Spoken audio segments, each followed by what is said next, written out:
En un circuito en estado estacionario de corriente continua o de corriente alterna de uso industrial, no se origina una onda electromagnética y por lo tanto no es este el mecanismo por el que la energía llega a la carga.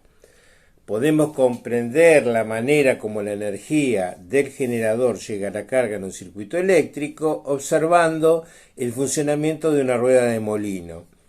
A diferencia de la ruedita exploradora utilizada para introducir el concepto de rotor, que sumergida totalmente gira si se la posiciona adecuadamente en un campo rotacional, en el caso de la rueda de molino las paletas se sumergen lo necesario para aprovechar el impulso dado por el agua que corre debido al desnivel del terreno. La componente del peso de cada volumen elemental del líquido, paralela al desplazamiento del agua, imprime un impulso a la rueda al chocar con las paletas. Esta fuerza será mayor cuanto mayor sea el declive del terreno y su existencia ocurre debido a la atracción gravitatoria presente en todo el recorrido. La sucesión de impulsos provoca el movimiento de rotación de la rueda y la energía de rotación proviene de la energía cinética del agua que impacta sobre las paletas. En este caso, para mantener el flujo de agua, esta debe ser repuesta en su origen a mayor altura que el sumidero. La evaporación de ríos y mares utilizando la energía proveniente del sol origina lluvias y nevadas en la alta montaña, bombeando el agua y elevándola desde el sumidero nuevamente a la fuente. Algo similar ocurre en un circuito eléctrico en estado estacionario. La fuente entrega electrones al circuito por el extremo negativo, donde la energía potencial para los electrones es mayor, y los recibe por el terminal positivo, donde su energía potencial es menor.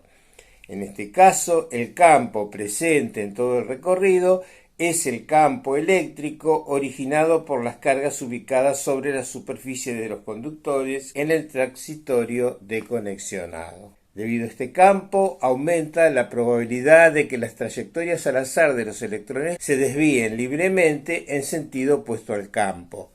El movimiento errático de los electrones libres en el metal resulta de la energía interna del material y se realiza a velocidades muy elevadas.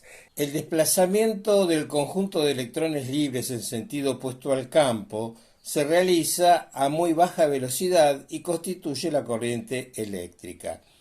Si observamos de manera individual a cada electrón, a la aceleración resultante por la energía interna del material se agrega una componente originada por la fuerza ejercida sobre él por el campo eléctrico, que incrementa la energía que éste cede al material en las colisiones con iones e impurezas, aumentando la temperatura.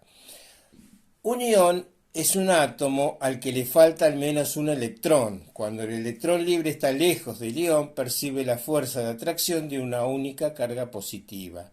Muy cerca predomina la repulsión ejercida por los electrones de los orbitales externos del ion, rechazando al electrón que se aproxima. En esta colisión, el electrón libre se desacelera hasta detenerse para volver a ser acelerado alejándose del ion.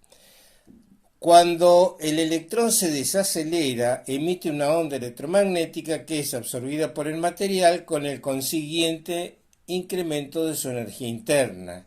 Como ocurre con el campo gravitatorio, en el ejemplo de la rueda, por intermedio del campo eléctrico presente en todos los puntos del circuito, los electrones adquieren energía cinética que se transfiere al medio en forma de calor en las colisiones. Por ser originada por cargas superficiales fijas, este es un campo conservativo y, como se mostró en un video anterior, no es posible extraer energía de este tipo de campos. Si realizamos un trabajo sobre el electrón, este se almacena como energía potencial que es devuelta cuando lo soltamos. Dentro del generador, campos no conservativos realizan trabajo en contra del campo electrostático, estableciendo una diferencia de potencial entre los terminales de la fuente. El campo eléctrico en el circuito externo está asociado a una caída de potencial que expresa una disminución en la energía potencial de los electrones y que coincide con el incremento de temperatura como se determina experimentalmente. Por convención, el sentido de la corriente es opuesto al desplazamiento de los electrones. La caída de potencial se refiere a la disminución del potencial en el sentido convencional de la corriente. En los videos de Veritasium se menciona además de estos otros temas cuyo tratamiento en la bibliografía no llegaron a convencerme. Entre ellos podemos mencionar la utilización del vector de Poynting en campos estacionarios, el mecanismo por el que se distribuye la corriente en el nodo de un circuito y cómo se realiza el intercambio de energía entre campos en una onda electromagnética. Antes de abordarlos, voy a completar la serie sobre rotacional de un campo comentando aspectos que ayudarán a comprender los temas mencionados.